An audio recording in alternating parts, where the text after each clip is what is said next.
Eşittim sana, beyliği de veripler ha. Sen sayende. Ayşe'ler, düşün atlardan. Dükünün patronları.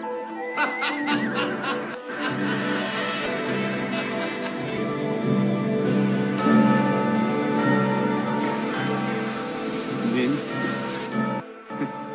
Arvadı Göyçer. Alıp elemen abi. Silahı koy yere. Bağışla. Düzdür. Kulluğa sen koymuşsan beni.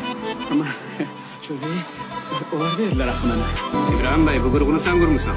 Kandalları da özün vur onun koluna.